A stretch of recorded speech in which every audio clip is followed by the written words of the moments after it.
nuestra nueva entrega de Cultura Animal, esta sección que hacemos entre Alexandro Zara y yo misma, que soy Carmen Ibarlucea. Hoy día Alexandro nos va a sorprender con una cultura, que es la cultura del cómic, y para las personas que no somos lectoras habituales de cómic, va a ser como volarnos la cabeza, porque yo no sabía que había tanta cantidad de cómics para concienciar sobre los derechos de los animales. Así que, sin más dilación, damos comienzo. Hola, Alexandro. Hola, Carmen. Qué bien que nos descubres nuevos mundos. Sí, la verdad que yo cuando era niño era muy fan de los cómics. El acceso al cómic era otra cosa, era ir a ver los periódicos de nuestros padres o los que dejaban en las barberías, sobre todo, era un punto de cultura ilustrada. Y siempre había cómic en los periódicos generalistas generalmente había una página de cómic, en las revistas también generalmente había una página de cómic, como todavía existe un poco, pero ya eso se ha perdido mucho. Después había todo un mercado que era en los estancos o en los kioscos, que ahora han desaparecido prácticamente. Claro. En los kioscos también tenían una parte donde tú ibas a cambiar el cómic, o sea, pagabas un pequeño porcentaje del valor del cómic y entregabas lo que ya habías leído, cosa que era un sufrimiento enorme porque el lector de cómic generalmente es muy friki. Quiere conservarlo. Quiere coleccionarlo. Sí, bueno, yo creo que en general las personas que leemos queremos siempre atesorar, porque transmite mucha emoción, te hace vivir tantas vidas que es como despegarse de un miembro. Pero también es cierto que era una práctica muy ecológica. También, sí, era como tener una biblioteca, pero también porque antes el cómic, las novelas gráficas fue como un nombre que se le dio después como para darle más importancia, para redignificar la ilustración. Pero siempre había sido como la cultura pop, una cultura... O sea, no había sido considerado cultura. Y en cambio, desde sus inicios en el siglo XIX, hay historias enormes. Por ejemplo, había una revista satírica inglesa, Punch, que siempre tenía el punto climático de Punch, del cual hablaban todos en Inglaterra, era la viñeta. Ahora, todavía no era cómico como lo veíamos ahora, porque lo que tenía era, el texto venía por debajo. En el siglo XIX generalmente todas las viñetas venían con una ilustración, con un texto abajo. Muy a menudo el texto era en verso, con rimado y tal. Sí, hay muchísimas cosas así. Se dice que el primer caso en que el texto ya viene dentro de la ilustración es Yellow Kid, o sea, el niño amarillo que era como un niño macarra, y ahí no venía el texto fuera, o sea, como leyenda debajo, sino que él tenía una gran camiseta y era como un muro de Facebook. Los textos venían en su camiseta y era muy interesante. Después, ya a principios del siglo XX, se empezó a generalizar el uso del bocadillo. Que esos bocadillos que a veces reflejan el pensamiento y a veces reflejan el diálogo. Cuando es el pensamiento generalmente es una nubecita. Sí. Y cuando es el diálogo, el bocadillo viene con una línea continua más o menos ovalada. De hecho, en italiano, por ejemplo, los bocadillos se llaman fumetto y los cómics generalmente se llaman fumetti, que sería como humito, como humo, una pequeña nube de humo. Ajá. Sí, eran todos esos recursos. Ahora, hay cosas que al principio lo hacían de una manera instintiva o artística los dibujantes, pero después ya se ha normalizado y ya hay técnicas estratégicas con eso. O sea, por ejemplo, así como en la ilustración, para ilustrar la lejanía de los cuerpos está la técnica de los puntos de fuga, de poner, los pintores siempre ponen una cosa que queda más lejos la pintan, la dibujan más pequeña hacia Sí, el fondo. para que tengamos esa Sí. sensación de profundidad. También la disposición de los bocadillos o de los fumetti se hace de esa manera. Si uno analiza ciertos cómics de éxito, o sea, los que realmente le llegan, van a ver que está el superhéroe que le va a dar una hostia al malo. También los sumitos, también los bocadillos tienen toda una disposición estratégica para ir hacia esos puntos de fuga. Son técnicas que pasan desapercibidas. Claro, porque uno está acostumbrado simplemente a percibir la emoción, pero no sabe cómo lo han conseguido. Pero la cuestión es que a quien lee el cómic y ve las imágenes, le llega esa sensación de acción o de calma o de tristeza. Exactamente. Entonces, ahora, como aquí hablamos siempre de animales, porque tenemos que hablar de animales, porque de los humanos se habla en todas partes, y nosotros venimos a eso. Desde los primeros cómics, novelas gráficas o viñetas, es frecuente la aparición del animal. Bien, obviamente al principio eran animales domésticos, siempre había el perrito, por ejemplo, Yellow Kid casi siempre está el perro callejero, está por ahí siempre un perro callejero. Hay en los cómics americanos costumbristas y de familia siempre está el perro o el gato de la familia. Hasta que después también están los animales humanizados, ¿no? Generalmente el animal está ahí, por ejemplo, los gatos, hay muchos gatos que están ahí. Claro, yo estoy pensando en Garfield. En Garfield. Garfield no habla, pero siempre piensa y tiene unos pensamientos filosóficos avanzadísimos. Ahora, por ejemplo, aquí este Little Nemo. Little Nemo es fantástico. Little Nemo es un niño, clase media alta, y sueña. Esto era lo normal de lo que se veía, de lo que leíamos. Esto era lo que salía los domingos, porque normalmente las tiras cómicas eran una tira cotidiana. Sí. Generalmente en blanco y negro. Los domingos era el momento estelar y era esto, una página completa con una historia. A veces las tiras semanales eran la misma historia, se contaba un día tras otro. Eran capítulos, microcapítulos. En cambio aquí, esto es, por ejemplo, Little Nemo siempre sueña y siempre él empieza en una aventura onírica, voladísima, y al final siempre o se cae de la cama, o se despierta, o alguien, si es una pesadilla, alguien lo despierta porque ha estado gritando. Y como bien vemos, siempre hay animales, y es interesante porque hay animales imaginarios, hay animales en los zoológicos. A veces él va al zoológico con los padres o se encuentra, o hay algunos animales con los que se ha tropezado durante el día y los sueña en un contexto completamente diferente. También hay animales fantásticos y tal. Bueno, esto es una delicia ver cómo se integran todos. Pero además en la portada pone que es algo que se publicó entre 1905 y 1914, sí. Winsor McCay escribió todos esos años. Ahora, por suerte, hay ediciones como esta de Taschen, que es muy económica y trae toda la obra completa. Y bueno, es un poco pesada para leerlo en la cama. Sí, para leerlo en la cama no. Hacía, pero bueno, pero es interesante. Pero sí. es muy, muy interesante ahora, y tiene una visión muy moderna, muy actual. Sí, es un poco psicodélica, ¿no? Bueno, aunque sea al principio del siglo XX, pero tiene unas cosas muy... no sabemos la influencia que puede haber tenido, ¿no? Ahora, quería volver a nosotros, sí, ¿sabes? Siempre superponemos imágenes después. Entonces, en el primer capítulo de esta entrega, quería hablar de lo que se ha hecho principalmente en España, ¿no?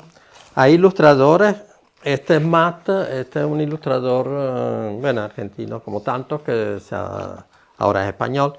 Y este es un libro muy interesante, es muy duro, son unas ilustraciones bellísimas.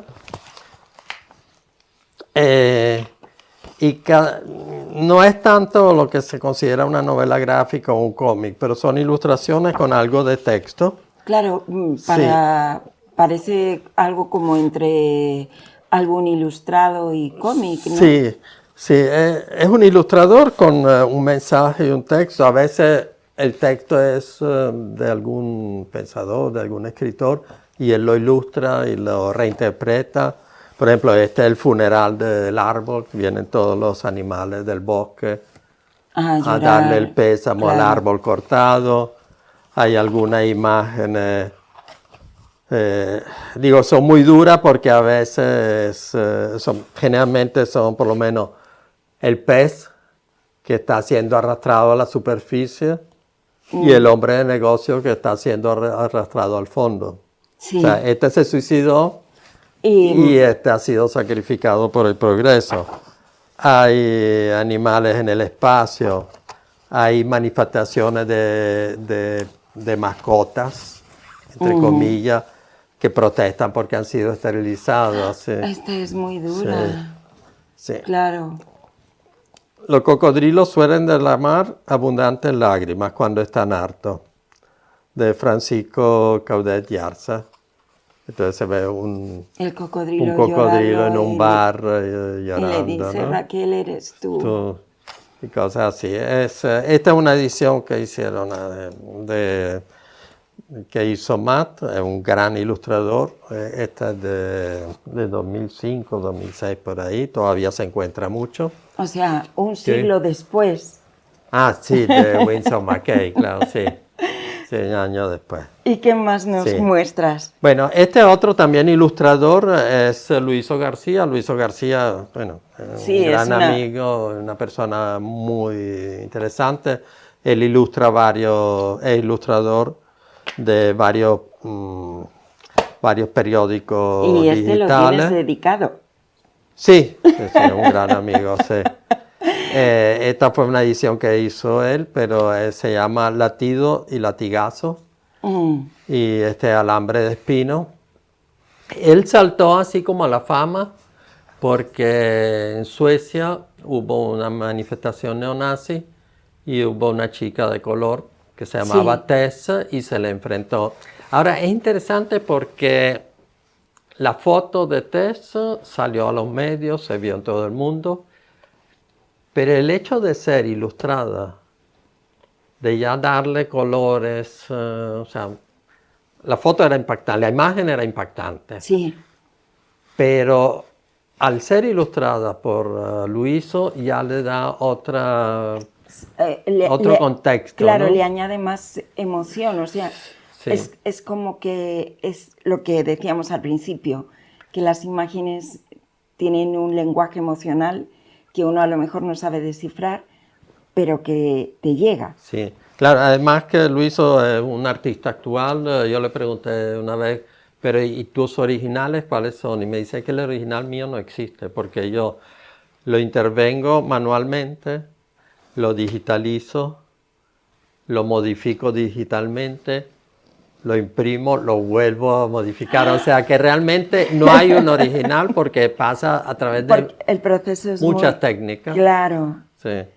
Y bueno, tiene estos dos libros editados y generalmente siempre aparece también en diferentes medios, creo que en el Salto Diario, en el Contexto, siempre. Se puede encontrar y claro, está mucho. Sería muy bueno, lo vamos a anotar, sí, todo hablar vamos con a él. ponerlo en enlace. Ahora, volviendo a temas animalistas, hay otro ilustrador que sí escribe novela gráfica y tengo que de una vez hacer pedir perdón porque hay muchos más ilustradores. Nosotros vamos a hablar de los que tengo a mano y de los que me voy acordando. Hay un señor que se llama José Fonollosa. José Fonollosa hace unos 15 años más o menos primero publicó Miau. Sí. Que es este texto muy bonito. Lo tengo. Sí, donde él tiene un gato, él es dibujante, ilustrador, trabaja siempre en su mesa de trabajo, donde está dibujando y tiene el gato o los gatos que van por ahí fastidiando. Y en cierto momento que publicó este libro. Además, si podéis ir a comprarlo cuando él está firmando, es maravilloso porque él te dibuja. O sea, es decir, Sí, cada uno que te dedica te dibuja algo encima. O sea, sí. realmente te hace único el ejemplar. Y el primero hizo que es Miau. Sí. ¿Lo tienes? ¡Qué ilusión! Generalmente las ediciones es algo que se usa, se acostumbra bastante, que los ilustradores hacen una edición y dedican parte de los beneficios a alguna institución relacionada con el tema. Al año siguiente sacó más Miau, Sí. que son más cosas que los que tenemos gatos en casa sabemos que siempre son las cosas que ocurren. Sí. En cierto momento también publicó este sí se lo publicó el Ministerio de Derechos Sociales, también es uno más, es para fomentar la adopción y para el respeto a las colonias, de cómo viven los animales en las colonias felinas. Este es muy bonito, ese no está a la venta, ese lo distribuyó la Dirección de Derechos de los Animales. Sí. Y publicó estos dos porque él después se hizo voluntario de un refugio en Galicia y entonces es muy interesante. Obviamente los beneficios van a este refugio en particular y es muy bonito porque es todo el tema de cuando uno empieza a ir de voluntario a un refugio que no sabe muy bien qué hacer. Los refugios tratan de entrenar a la gente, pero entonces a veces no sabe si una cosa es la cisterna o si es una caseta de unos perros. Primero publicó Refugio. Refugio. Sí, y al año siguiente, o al revés, publicó Diario de un Refugio. Generalmente todos estos libros se publican o a través de crowdfunding o con algún tipo de sistema y vale la pena generalmente porque normalmente tienen algún bonus adicional, un dibujo personalizado o algo así. Sí, este retrato que se hizo de sí mismo. Sí, con uno de los perros. Con uno de los perros es precioso. Sí, sí. Vale, bueno, todos son joyas. Todos realmente. Son joyas, no digo pequeñas joyas, digo joyas con letras mayúsculas. Sí. Efectivamente. Sí. Este es otro ilustrador que trabaja como ilustrador y en cierto momento narra una cosa más o menos autobiográfica, que él se va para un pueblo con su novia a vivir en la casa del abuelo, porque por el tema tan actual de la falta de vivienda en las ciudades. Y entonces se va y en el pueblo, bueno, lean el cuento, él se encuentra un galgo, descubre toda la tragedia de los galgos. Ahora, este es un libro muy dulce, en el sentido que se encuentra el galgo, lo recupera, va viviendo con el galgo y encuentra que la realidad de los galgos no es toda así. A descubre la verdad. Pero el título es muy sugerente. ¿Por qué el rock? Rock de los galgos. Bueno, porque es un chico de nuestro tiempo. Él escucha música rock y va viendo. En cambio hay otros que publicaron unos cuantos años antes, que se llama El silencioso amigo del viento. El de Fabio realmente es lo que se llama una novela gráfica, o sea, hay una historia, hay bocadillo donde se cuenta lo que está ocurriendo, por qué se va para el pueblo, cómo se tropieza, que lo último que iba a pensar era que se encontraba ese galgo y lo iba a adoptar y iba a ser parte de su familia. Sí. Este es otro de unos cuantos años, ya el título no es El rock de los galgos, es El silencioso amigo del viento. Son Lizzy Gutiérrez y Rafael Jaramillo.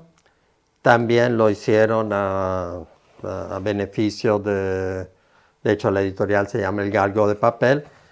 Este es un libro muy duro, es minimalista, es decir que Tiene los textos así muy impactantes, blanco sobre negro, negro sobre blanco. Y las ilustraciones son muy oscuras. Entonces tiene esta serie de recursos, por ejemplo, que se ven, los hombres no se ven completos, se ven los pies de los hombres, los abrigos de los hombres, y los galgos, y las correas de los galgos. En una ilustración hay un momento durísimo, pero pasa prácticamente desapercibido cuando el galguero le corta la cola así sin más ni menos. Sencillamente es un clic, como si uno estuviera cortándose un padrastro en una uña.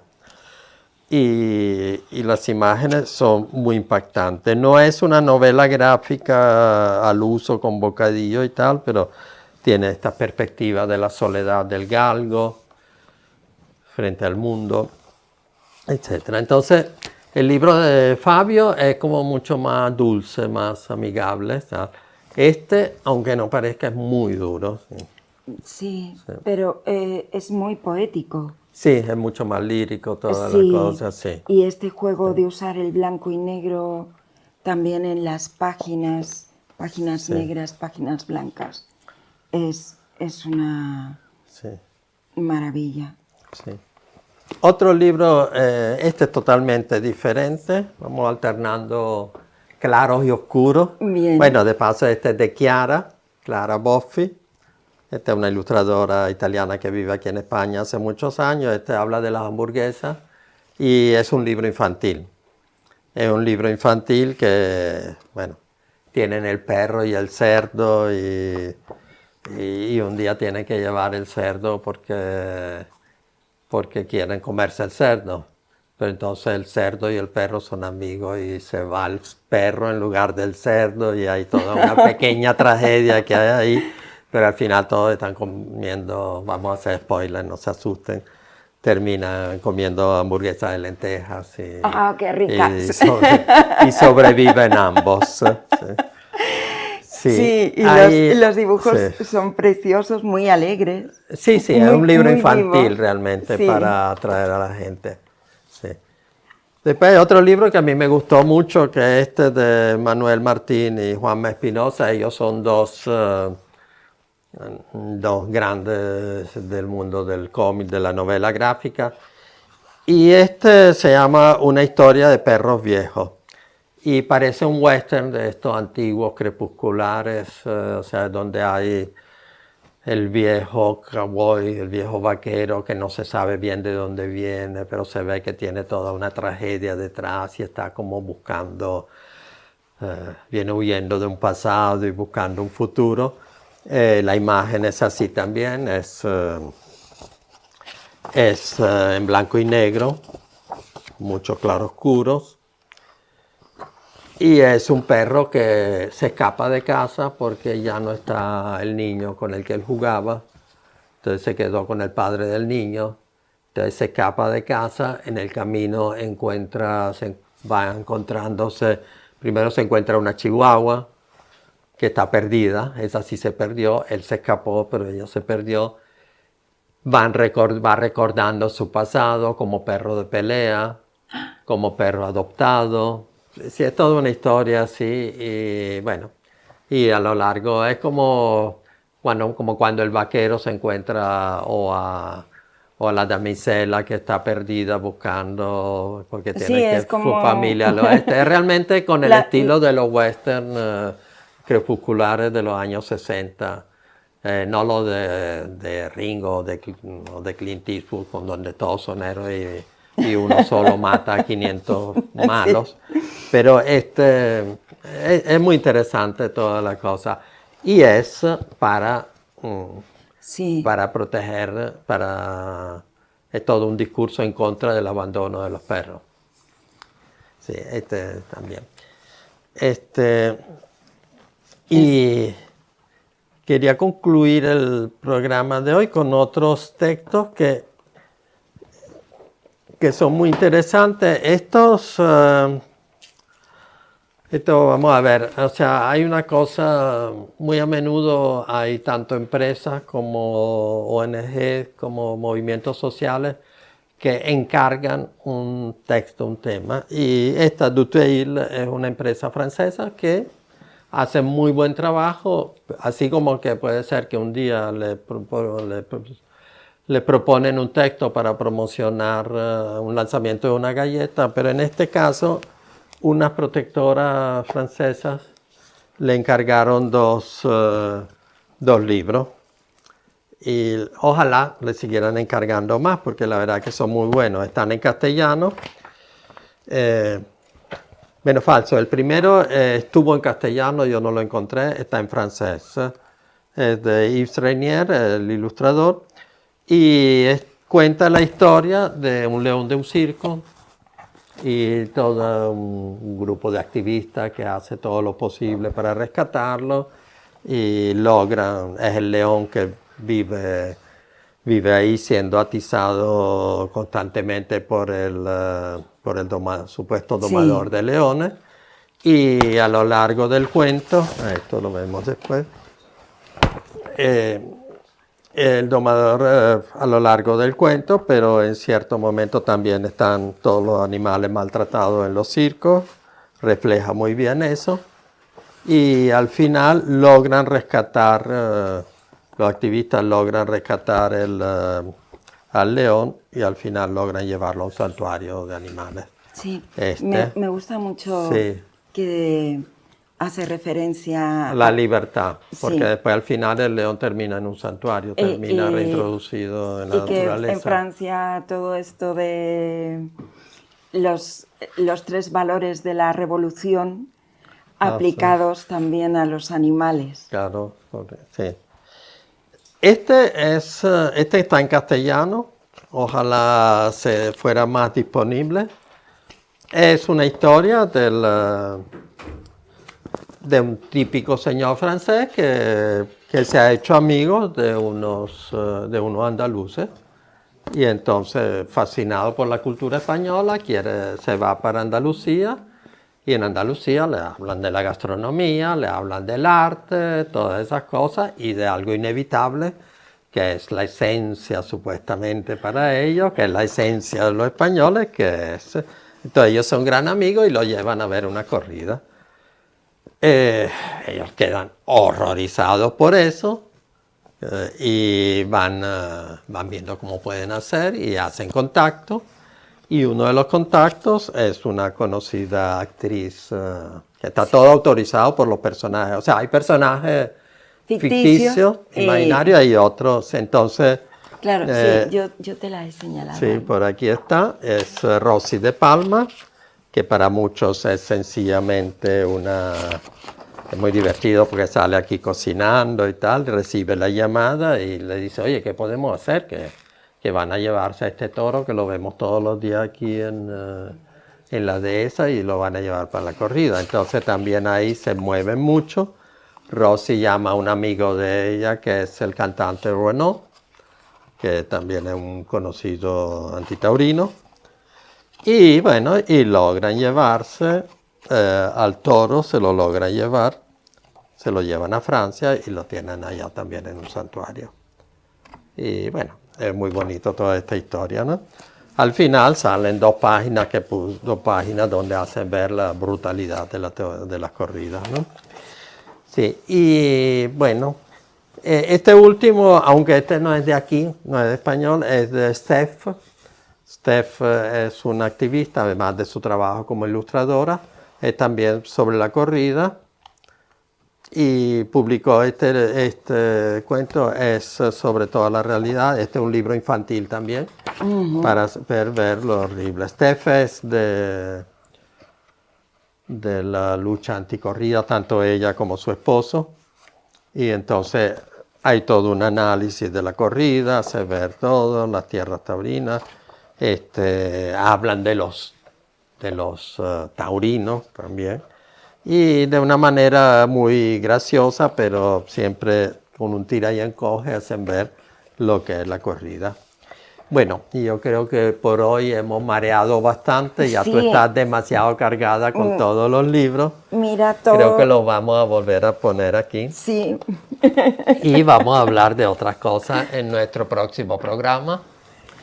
Espero que la gente se haya estimulado para Sí, para leer leer cómics, todos estos cómics. que seguro que los pueden encontrar en bibliotecas, aunque estén agotados para la venta o aunque nuestros bolsillos no nos permitan atesorarlos en casa. Sí.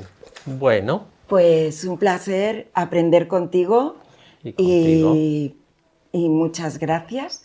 Nos vemos en el próximo en el capítulo. próximo capítulo. Chao, chao.